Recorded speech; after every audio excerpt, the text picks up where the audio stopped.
So, and look at what happens when we go from Monday to Tuesday, how literally like the whole chart lights up here. Hold on, let me do I this. know, it's Look at crazy. this. I mean, Some boom, shit like is going on.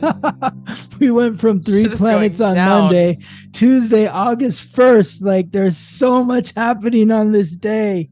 Oh my God. Like this is blowing my mind right now. It's like we've got the North Node in Aries squaring off with Pluto as it has been. Like they've been at the same degree since July 17th.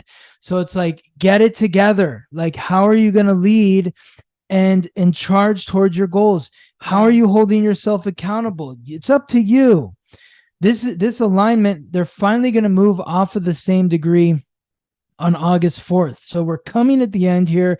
This is the It's a crescendo. This push. is the climax. We've got the full moon in Aquarius. We've got Mercury in Virgo opposing Saturn in Pisces. And then we've got Mars in Virgo forming a trine with Jupiter in Taurus. So all these different alignments here happening at the same time. So let's break it down one at a time. What does this all mean? And then we're going to put it all together so that it I makes mean, sense. This is the symphony. It's like all the different instruments of the band, of the orchestra coming together, playing the same song. That's what this is about. So let's start with the full the moon. gift. The full moon. Okay, let's do the full moon, Ingrid. You got it. So the full moon. The full moon is a release. It's a release. It's a release of the energy that has built up over the first half of the lunar cycle. The new moon started. What the new moon was in Cancer. That was back on July 17th, the same day that the North Node moved from Taurus to Aries and started squaring Pluto at the exact same degree. So this was back on July 17th. So all the energy that's been building since July 17th, now is the time to release it. So what was July 17th? That was setting your intentions to nurture yourself, to be kind and caring to yourself, setting your intentions to delve into your past and forgive yourself and those from your past for any transgressions that occurred, because we've got to let go of this baggage in order to move forward to the next stage. If you want to get to that next stage, then you've got to release the baggage. How do we release the baggage? We do it by nurturing ourselves, by being kind and caring to ourselves. So when you think about the release, this is an Aquarius. It feels like a celebration, like you've been doing all this work and now you're like in the community getting to reap the rewards of taking care of yourself reflects in how you show up in your community. Yeah. Okay. I like this. Like if you're nurturing yourself, if you're being kind and caring to yourself, if you're forgiving yourself for your past, then the energy that why is this happening before the sun goes into Leo? Like think about this. Cancer comes before Leo. We talked about how Leo comes before Virgo. We talked about that at the beginning, but Cancer comes before Leo. Leo's the heart. You have to Is the like heart nurture more yourself. powerful when it's open or when it's closed? It's more powerful when Open. it's open. But in order Absolutely. for the heart to be open, you have to nurture Yeah. yourself. You have Yes. to be Yes. kind and caring to yourself. You have to look at the past as a lesson that has led me to this point now, not now as a punishment for my past. So forgiving yourself. When you forgive yourself, you open your heart. When you forgive others, you open your heart. If you're not going to forgive people, then your heart is closed and it's small and it's not powerful. It's a black hole. Yeah. So if you set your intentions and follow through with those intentions, and now the sun's in Leo and your heart's open, it's about releasing that joy, that fun, that playfulness to the community. It's about releasing who you are to the community. The interesting thing about Leo and Aquarius is the community. This is we right here, Aquarius. Leo is me. But the interesting thing about these two signs and their opposition to each other is Aquarius is ruled by Uranus. Uranus is the planet of revolution, of independence, of uniqueness, nonconformity. If you are living from your heart center, which is the Leo energy, then you are embracing your individuality, which is that Aquarius energy. I think sometimes we forget just by being ourselves, that's what lifts other people up. That's what lifts ourselves up. That's what makes us feel fulfilled. And that affects our relationships. It affects our career. It affects our self-esteem. It pushes us towards healing, like leaning into our North Node and Aries energy, just by being who we are naturally. Yes. Who you are is who you're supposed to be. And who you are is a gift to your community. It's that uniqueness that you bring to your team. What is your team? And what are you bringing to your team? You're bringing your heart. Your heart is different than everyone else's heart on the team. It's not better or worse or anything like that. It's just different.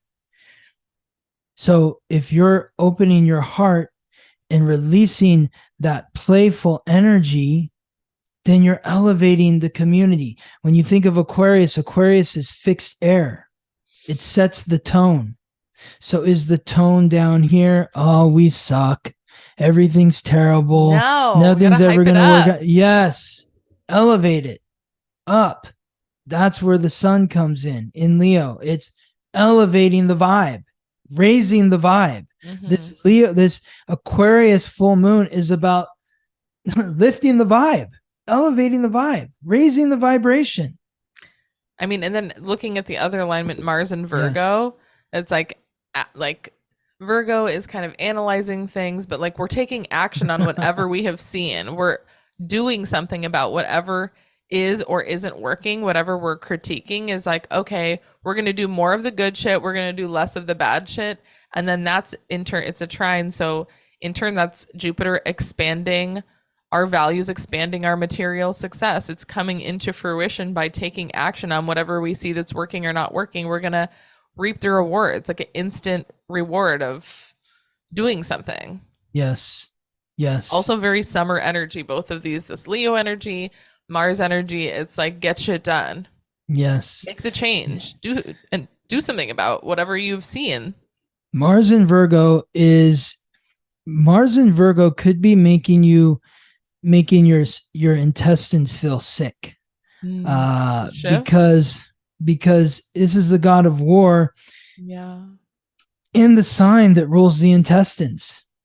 You'll learn that through the basics of astrology. We have our nice man photo there or whatever outline with where all the different signs. Yeah. Yes, exactly. But you think about this, the god of war and the sign of the intestines. So it's trying to cleanse something out of you. Anything that you're holding on to that is not serving you anymore, it needs to be eliminated. Is it a thought, a negative thought that's holding you back, an attitude that you need to release? Mars is there to you push might it. feel like you're at war with yourself in your mind. I mean, making a change is hard as fuck. Like deciding that you need to make a change. I mean, I know things logically where I'm just like, okay, I need to do things differently. And now even like, then the next step is in the moment, recognizing what you're doing wrong.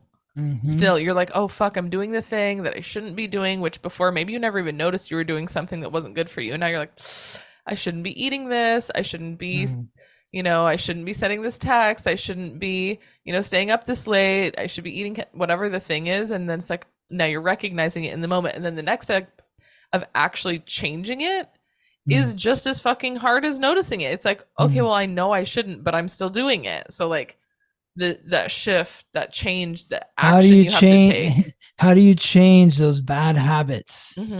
How do takes a you lot break of those energy. bad habits? Yes. And so, the aspect between Mars in Virgo and Jupiter in Taurus. It's like Jupiter is expanding, like your sense of self-worth and what you value. And look at the symbol for Jupiter. It's a cross of matter with a crescent of receptivity pointed out. We're projecting into the future. What do you want your future to look like based on your values? And how can you bring that into your present reality through the actions that you're taking each and every day from the moment you wake up to the moment you go to sleep? Because that is what Mars and Mercury in Virgo are all about. They're about getting your life organized, getting it in order, getting you on a schedule that is supporting you in your daily life towards following your heart, enjoying your daily existence, in ascending towards your goals. That's what Mars and Mercury in Virgo are all about. They're about getting your life in order. What are you putting into your body? How is it affecting your mind? What are you putting into your mind? How is it affecting your body? Mercury is the planet of the conscious mind. It's opposing Saturn in Pisces, the sign of the unconscious. Saturn is forcing us to take a hard look at our guilt, our shame, our regret, our blame. Oh, I should have done it this way. I failed myself. All this sort of stuff. You've got to do the work required to show yourself compassion, to integrate these critical thought patterns so that you have understanding, forgiveness, and love for yourself. That's what's happening today on August 1st. So much release, so much focus on the mind, connecting the mind to the heart, and releasing any stagnation in the mind that is preventing the heart from being open.